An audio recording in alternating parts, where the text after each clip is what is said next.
주로 미국 대선 이후의 미중 관계와 한중 관계를 중심으로 말씀을 드리고자 합니다. 일단 중국 정치의 측면에서 봤을 때 미국 대선이 어떤 의미를 가지느냐, 미중 경쟁이 격화됨으로 인해서 당연히 미국 대선은 중국에서 아주 중요하게 주목해야 되는 중요한 정치 이슈이고, 또 이것이 전략적 변수로서도 굉장히 중요한 의미를 지닌다고 볼 수가 있겠습니다. 특히 시진핑의 입장에서 바라봤을 때 새로 당선되는 미국의 대통령은 시진핑이 사연임을 결정하게 되는 2027년 21차 당대회를 함께하는 대상이 됩니다. 그리고 아시다시피 지금 우크라이나 전쟁이라든가 이런 걸려있는 대만 문제라든가 이러한 첨단 중국이 이른바 말하는 핵심 이슈들을 함께 논의해야 될, 제가 볼 때는 이것이 중요한 정치적 동반자이자 또는 적대적 경쟁자라는 의미를 지닐 수 있다라고 생각을 해봅니다. 근데 한 가지 좀 제가 흥미롭게 보는 것은 이번 미국 대선은 사실 중국 이슈가 과거에 비해서 그렇게 상대적으로 핫 이슈로 등장하지는 않았습니다.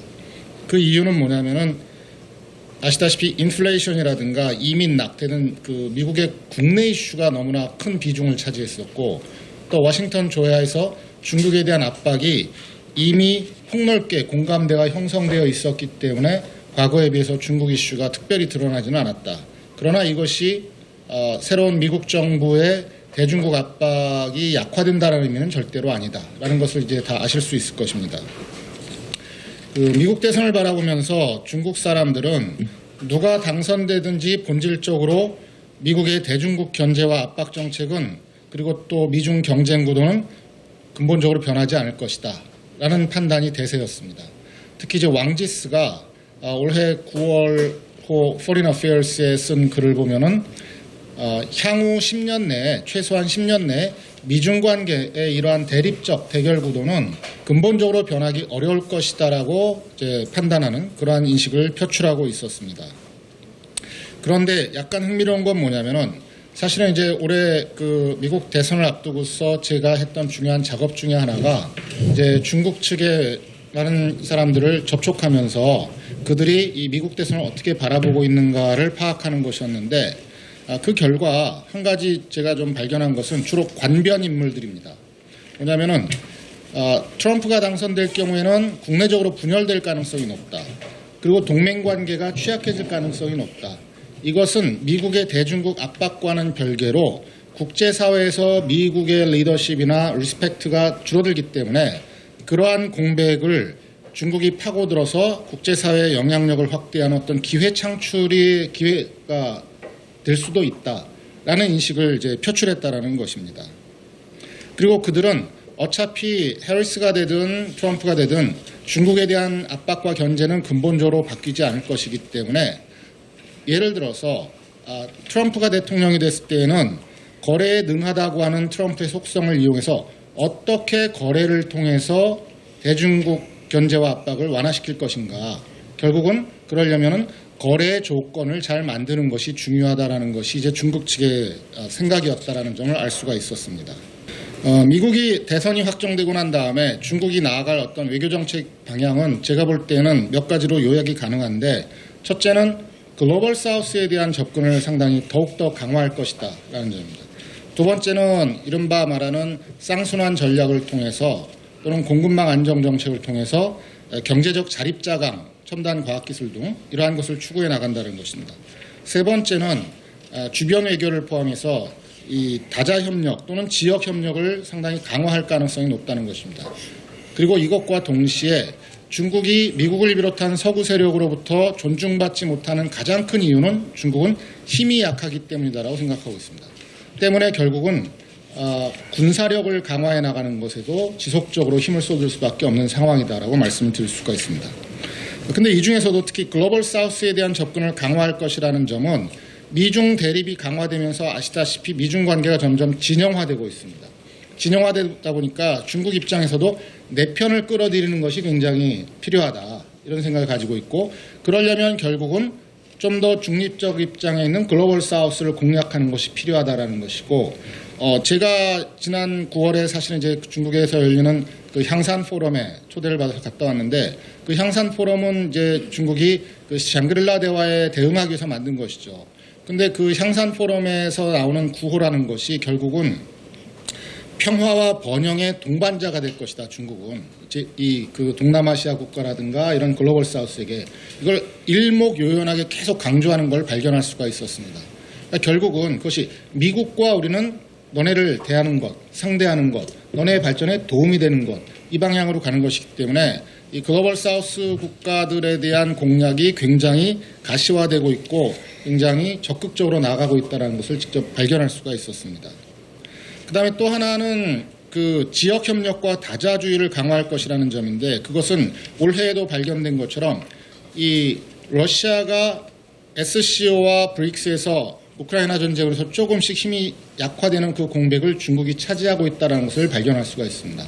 그러면서 중국 주도로 러시아와 함께해서 결국은 그 회원국들을 계속 확대해가고 있다는 것이죠.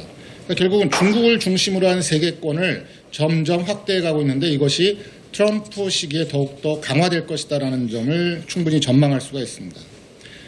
그러면은 트럼프가 등장한 이후에 미중 관계를 어떻게 볼 수 있느냐? 제가 볼 때는 관전 포인트가 몇 개 있는 것 같습니다. 첫 번째는 뭐냐면, 저 개인적으로는 시진핑과 트럼프의 어떤 퍼스널리티 대립 가능성을 주목할 필요가 있다고 생각을 합니다.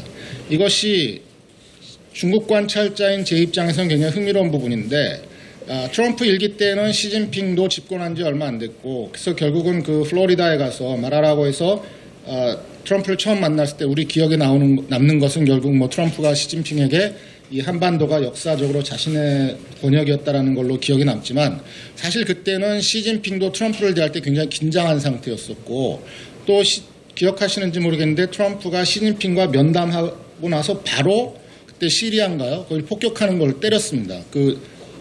시진핑에게 전혀 얘기도 안 하고, 이런 식으로 사실은 시진핑을 무시했다고도 볼 수 있었던 거죠. 근데 그 이후에 시진핑은 지금까지 계속 연임을 하면서 자기 권력을 강화해 나갔고, 그래서 시진핑은 이미 70세가 넘은 나름대로 노회한 그 1인 독재자로서 이러한 모든 것들을 경험해 왔기 때문에 그때의 시진핑과 지금의 시진핑은 굉장히 달라졌다. 하나만 예를 들어 드리면은, 미국 대선 전에 그 블링컨이 베이징을 방문했는데 제가 그 화면을 보고 굉장히 놀랐습니다. 왜냐하면은 블링컨이 이쪽에 앉고 그 다음에 카운터 파티인 왕이가 이쪽에 앉았는데 시진핑은 여기 앉은 거예요. 가운데. 그래서 그 회의를 주재하는 모습을 보고, 야, 이게 국가와 국가 간의 관계는 평등호의 관계인데 이 시진핑의 인식에는 그런 평등호의 인식이 점점 사라지고 있구나. 그렇다면 트럼프도 굉장히 우리가 스트롱맨이라고 하는데, 그런 트럼프의 퍼스널리티와 시진핑의 퍼스널리티가 과연 조화롭게 갈 수 있을까라는 생각이 들었던 것입니다. 두 번째는 관세 무역 전쟁인데, 아시다시피 트럼프가 이제 25% 관세를 과거에 부과했었고 이제 이걸 최소 60%로 올리겠다고 했는데, 과연 이것이 얼마나 현실화될 것이냐라는 것이 이제 미중 관계에서 굉장히 중요한 관전 포인트라고 생각을 하고, 그 다음에 바이든 정부는 디커플링을 추진했죠. 그러다가 결국은 이제 유럽이라든가 이런 의견을 받아들이면서 적어도 표면적으로는 디리스킹으로 레토릭을 전환했습니다. 그런데 트럼프의 참모들을 보면은 로버트 오브라이언이라든가 기타 사람들을 글을 보면은 이거는 잘못한 것이다. 디리스킹은 방향은 결국은 미국은 중국하고 완전한 디리스킹 또는 전략적인 디리스킹으로 가야 된다라고 디리스킹을 더 강조하고 있다는 점입니다. 그렇다면 이러한 방향의 전환이 미중 관계에 어떠한 영향을 미칠 것이냐라는 것이고, 그다음에 대만 문제도 역시 굉장히 첨단 이슈입니다. 중국의 입장에서는. 근데 대만을 제가 또 이제 지난 2달 사이에 2번을 갔다 왔는데, 대만 사람들은 트럼프의 당선에 대해서 사실 우려하는 생각이 좀 많습니다. 왜냐하면은 바이든의 경우에는 직접 중국이 침공할 경우에 대만을 보호하겠다고 6차례나 공개적으로 얘기를 했습니다. 근데 트럼프는 대선 기간 중에도 대만에 대해서 별로 한 얘기가 없습니다. 기껏 한 얘기라고는 대만이 버든 쉐어링을, 방위비 분담금을 늘려야 된다는 얘기만 했고 그 이후로도 안 했습니다. 그리고 처음 대통령이 됐을 때는 차이잉원 총통하고 제일 먼저 전화 통화를 했었죠. 근데 이번에는 그런 것도 별로 없었고, 그래서 대만이 제일 우려하는 것은 트럼프가 중국을 압박하지만 중국 압박 완화의 거래 조건으로 대만 문제를 카드로 활용할 때 대만은 결국 그냥 이용당하는 것밖에 없는 거 아니냐라는 우려가 상당히 컸다라는 점을 발견할 수가 있었습니다. 그다음에 인도태평양 전략이 어떻게 전개될 것이냐는 제가 이 앞전에 몇 번의 회의를 다녀봤는데 대부분 미국 전문가들 말씀으로는 인도태평양 전략은 계속해서 진화해 나갈 것이다라는 의견이 많았던 걸로 기억을 하고 있습니다.